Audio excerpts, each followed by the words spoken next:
ഇത് മാസ് മോട്ടോഴ്സിൽ നിന്നാണ്. നമ്മൾ ഹോണ്ട യൂണിക്കോൺ വണ്ടി നമുക്ക് സ്റ്റാർട്ടിങ് കംപ്ലയിൻ്റ് ആയിട്ട് വന്നതാണ്. വണ്ടി കയറ്റി കൊണ്ടുവന്നാണ് സ്റ്റാർട്ടിങ് കംപ്ലയിൻറ്റ്. അതേപോലെ ആക്സിലേറ്റർ കേബിളിൻ്റെ പ്രോബ്ലം പറഞ്ഞിട്ടുണ്ട്.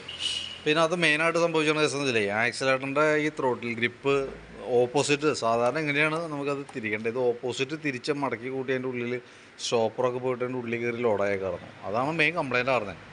അപ്പോൾ അത് മാറ്റിയിട്ട് നമ്മൾ വണ്ടി അടിച്ച് സ്റ്റാർട്ട് ചെയ്ത് കഴിഞ്ഞപ്പോൾ വണ്ടി ഓക്കെ ആയിട്ടുണ്ട്. വണ്ടി സ്റ്റാർട്ട് ചെയ്ത് വണ്ടി ഓടിച്ചായിരുന്നു, വേറെ പ്രശ്നമൊന്നും കാണിച്ചില്ല. പിന്നെ വണ്ടിക്ക് ഒരു ചെറിയ മിസ്സിങ്ങിൻ്റെ കംപ്ലയിൻ്റ് ഉണ്ട്. മിസ്സിങ് കംപ്ലയിൻറ്റ് കാർബറേറ്ററുമായി ബന്ധപ്പെട്ട കംപ്ലയിൻറ്റാണ്. അതിപ്പോൾ കാർബറേറ്റർ അഴിച്ച് ക്ലീൻ ചെയ്താലാണ് ആ കംപ്ലയിൻറ്റ് നമുക്കൊരു പരിധി വരെയും പരിഹരിക്കാൻ പറ്റുള്ളൂ. പക്ഷേ അഴിച്ച് ക്ലീൻ ചെയ്യുമ്പോഴുള്ള പ്രശ്നം എന്താണെന്ന് വെച്ചാൽ അറിയാമോ, ഇപ്പം നിലവിൽ നമുക്ക് ഉപയോഗിക്കാൻ കിട്ടുന്നത് E20 എന്ന് പറയും. അതായത് E20 എന്ന് പറഞ്ഞ നമ്പർ തന്നെ ആ ഒരു പേരിൽ തന്നെ പെട്രോളാണ് നമുക്ക് കിട്ടുക. അതെന്ന് പറഞ്ഞാൽ 20 എന്ന് ഉദ്ദേശിക്കുന്നത് 20% എത്തനോള്, 800 മില്ലി 80% പെട്രോൾ. അതാണ് അതിൻ്റെ റേഷ്യോ. 800 മില്ലി പെട്രോളും 200 മില്ലി എത്തനോളും കൂടിയിട്ടാണ് 1 ലിറ്റർ പെട്രോളിൽ വരാം. അപ്പോൾ സ്വാഭാവികമായിട്ട് ആ എത്തനോൾ കിടന്ന് കാർബറേറ്ററിനകത്ത് ഓക്സിഡേഷൻ വന്നിട്ട് കംപ്ലയിൻറ്റ് ഉണ്ടാവാനായിട്ടുള്ള സാധ്യത 99%. അപ്പോൾ നമ്മൾ ആ മിസ്സിങ്ങിൻ്റെ കംപ്ലയിൻറ്റ് മാറ്റാനായിട്ട് കാർബറേറ്റർ അഴിച്ച് ക്ലീൻ ചെയ്തു എന്ന് കരുതാം.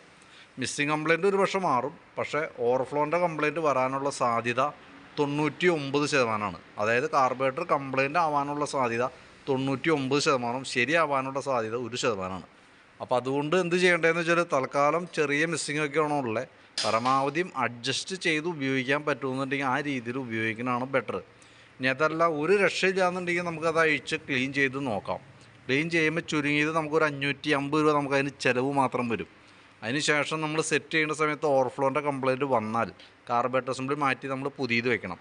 പുതിയ കാർബറേറ്ററിന് ചുരുങ്ങിയത് നമുക്ക് ഹോണ്ടയുടെ കാർബറേറ്റർ വരുമ്പോൾ 5500-നും 6000-ത്തിനും ഇടയിൽ വരും ഈ കാർബറേറ്റർ അസംബ്ലിക്ക്.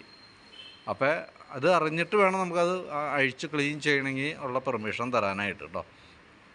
ഇപ്പം നിലവിൽ വണ്ടി നമ്മൾ സ്റ്റാർട്ട് ചെയ്ത് വണ്ടി ഓടിച്ചു നോക്കി, വേറെ കാര്യമായിട്ടുള്ള പ്രശ്നമില്ല, നമുക്ക് ഉപയോഗിക്കുന്നതിന് കുഴപ്പമില്ല. എന്നാൽ വണ്ടി മിസ്സിങ് ഉണ്ട് വണ്ടിക്ക്. അപ്പോൾ ആ രീതിയിൽ ഉപയോഗിക്കണമായിരിക്കും കുറേ കൂടി നല്ലത്. അപ്പോൾ എന്തായാലും വീഡിയോ കണ്ടു കഴിയുമ്പോൾ നോക്കിയിട്ടൊന്നും റിപ്ലൈ ചെയ്യാം. എങ്ങനെയാണ് ചെയ്യേണ്ടതെന്ന് വെച്ചാൽ അതിനനുസരിച്ച് പറയാം. ഈ കാർബറേറ്റർ അഴിച്ച് ക്ലീൻ ചെയ്യണമെങ്കിൽ നമുക്ക് ചെയ്ത് നോക്കാം. 550 രൂപ നമുക്ക് ചുരുങ്ങിയത് ചിലവ് വരും. ഓവർഫ്ലോ കംപ്ലയിൻറ്റ് വരാനുള്ള സാധ്യത 99%. അങ്ങനെ വന്നു കഴിഞ്ഞാൽ 5500-നും 6000-ത്തിനും ഇടയിലാണ് കാർബറേറ്ററിൻ്റെ റേറ്റ് വരാം.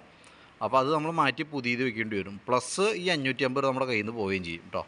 അപ്പോൾ അത് അറിഞ്ഞിട്ട് നോക്കിയിട്ട് പറയാം, അതനുസരിച്ച് നമുക്ക് ചെയ്യാം. എന്തേലും ഞാനിപ്പോൾ ഈ ഗ്രിപ്പൊക്കെ മാറ്റി നമ്മൾ സെറ്റ് ആക്കിയിട്ടുണ്ട്. അപ്പോൾ അതും പ്രകാരം നമ്മളിപ്പോൾ വണ്ടി ഓടിച്ചു നോക്കി, വേറെ പറയത്ത കംപ്ലയിൻറ്റ്. കുറേ നേരം സെൽഫൊക്കെ അടിച്ചാണ്, എൻ്റെ ബാറ്ററി ചെറുതായിട്ട് ചാർജ് കുറവൊക്കെ ഉണ്ട്. അത് കുറച്ച് ഓടിയപ്പോൾ തന്നെ ചാർജ് ആയിട്ടുണ്ട്. വണ്ടി ഉപയോഗിക്കുമ്പോൾ ആയിക്കോളും, വേറെ പ്രോബ്ലം ഒന്നുമില്ല. അപ്പോൾ ഇതാണ് നിലവിലെ അവസ്ഥ കേട്ടോ. അപ്പോൾ എന്തായാലും വീഡിയോ കണ്ടുമ്പോൾ നോക്കിയിട്ടൊന്ന് വിളിക്കുക, അതനുസരിച്ച് നമുക്ക് ചെയ്യാം. ഓക്കെ.